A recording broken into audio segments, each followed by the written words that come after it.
No final do século XIX, vários cientistas alemães tentaram explicar o aparecimento da vida na Terra, com a hipótese de que essa tivesse sido trazida de outro ponto do universo, pela forma de esporos resistentes nos meteoritos. Essa seria a teoria chamada de cosmozoica, mas como a vida na Terra se iniciou de verdade. Então, a presença de matéria orgânica nesses meteoritos encontrados na Terra tem sido usado como argumento a favor dessa teoria. Atualmente, já foi comprovada a existência de moléculas orgânicas no espaço, como formaldeído, álcool etílico e alguns aminoácidos. Mas essas moléculas parecem se formar espontaneamente, sem nenhuma intervenção biológica. Existe outra teoria semelhante, que a vida na Terra teria se originado em esporos e impelidos por energia luminosa, vindos numa onda, digamos assim, do espaço exterior. Essa é a teoria conhecida como panspermia, ou na tradução do significado da palavra, sementes por todo o lado. Atualmente, essas ideias não são aceitas, porque é difícil aceitar que qualquer esporo resista à radiação do espaço, ao aquecimento da entrada na atmosfera e muitos outros problemas.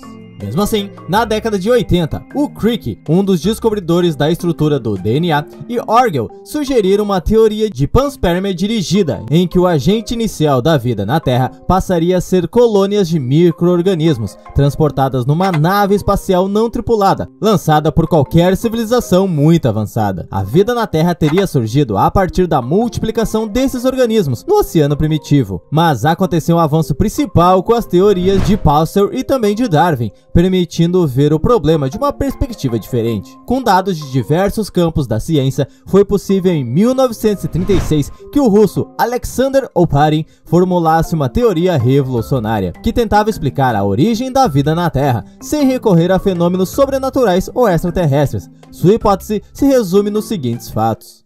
Na atmosfera inicial do planeta Terra, existia amônia, metano, hidrogênio e vapor de água. Por causa das altas temperaturas que tinha na Terra nessa época, e também por causa dos raios e dos raios ultravioletas, esses gases todos, essas coisas todas aí, começaram a se juntar e se transformaram em aminoácidos, que ficaram ali flutuando na atmosfera da Terra. E quando a umidade na atmosfera começou a aumentar, começou a chover. E essa chuva pegava esses aminoácidos que estavam ali flutuando na atmosfera e caíam para o solo, tá ligado? Essa chuva mandava esses aminoácidos para o solo, para a Terra. Assim, esses aminoácidos conseguiam se combinar com outros e formavam as proteínas aqui na Terra. As chuvas lavavam as rochas e levavam as proteínas para os mares. E com isso, surgiu um tipo de sopa de proteínas nas águas mornas dos mares no início da Terra. As proteínas dissolvidas em água formavam os coloides. Os coloides então se interpenetravam e originavam os coacervados. Os coacervados englobavam moléculas de nucleoproteínas.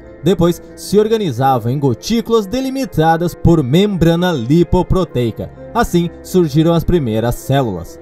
Essas células eram muito simples e ainda não tinham equipamento enzimático capaz de realizar a fotossíntese. Então elas eram heterótrofas. Só um pouco mais tarde foi que surgiram as células autotrófas, mais evoluídas. E assim permitiu o aparecimento dos seres de respiração aeróbia.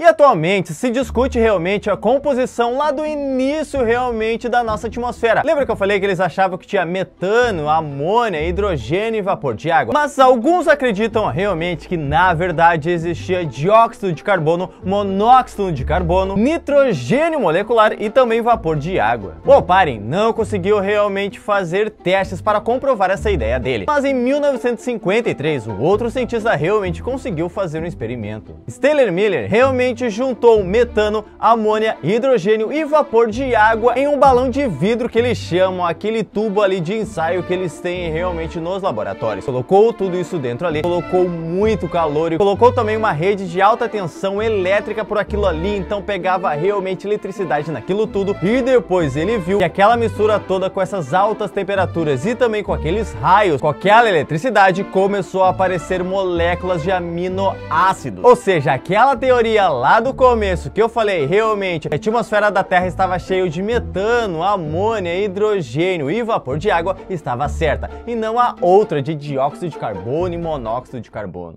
Pouco tempo depois disso, em 1957, Sidney Fox submeteu uma mistura de aminoácidos secos a um aquecimento prolongado e demonstrou que eles reagiram entre si, formando cadeias peptídicas com o aparecimento de moléculas proteicas pequenas. Essas experiências de Miller e Fox comprovaram a veracidade da hipótese de Oparin, e apesar de vários testes de várias teorias, a gente não sabe ao certo 100% como a vida na Terra realmente surgiu.